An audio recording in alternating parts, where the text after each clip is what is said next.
So this chapter is quite good. It's clearing up some misconceptions which can easily arise when attempting to talk about spiritual practice and the nature of the investigation into truth, into how things really are. And one of the misconceptions that sometimes arises is the notion that somehow when you get liberated, enlightened, the world disappears. Maybe you enter into some golden light of bliss and that's more real, and the world is somehow right away in the background. Well, there might be an altered state of consciousness, a higher state of consciousness like that, but that's not liberation, because you've got to come out of that and get on with things again at some point.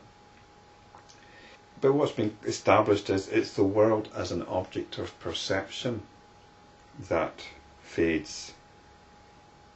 The idea that there's a world out there that I here am somehow apprehending through my senses, and I build up a relationship with that world.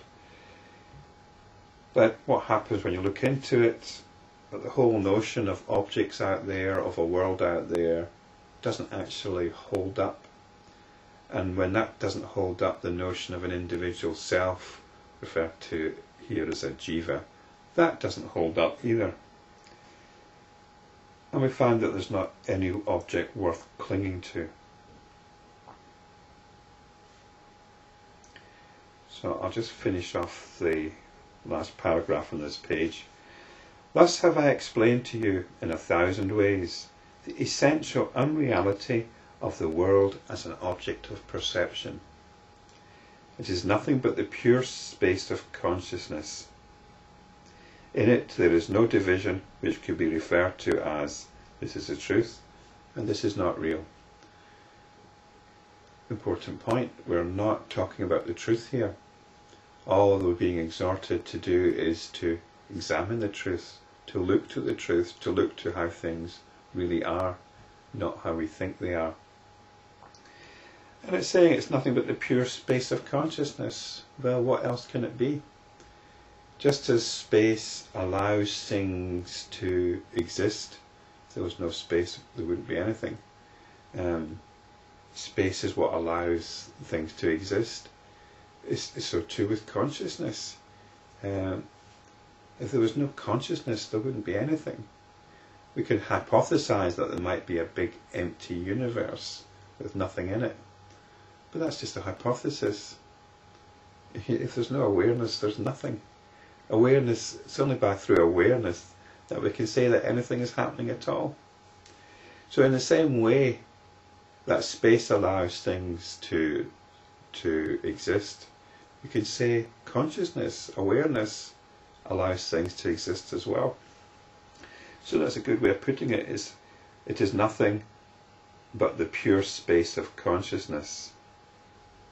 And we don't make any divisions because we're not applying the cognitive process. We're not applying the cognitive process which says, I'm here, you're there, that thing is over there. I want that sort of thing. I want that thing over there. You can't have it. And we get caught up in the whole notions of objects and reality. The wonderful manifestation of that infinite consciousness alone is regarded as the world, not else. In it, the divisions like subject and object and substance and shadow are unwarranted, arbitrary assumptions, like the distinction made between the sun's rays and sunlight. In truth, only the indivisible and unmodified consciousness exists. When in accordance with its own nature, it closes and opens its eyes, as it were, there is what is known as dissolution and creation of the universe. So when it closes its eyes, that's when the cognitive process kicks in and we start thinking in terms of a me here and a world out there. That's creation. And when we withdraw from the cognitive process and we just allow everything to be, when our attention is in the here and now, that's what's called dissolution, or even cosmic dissolution.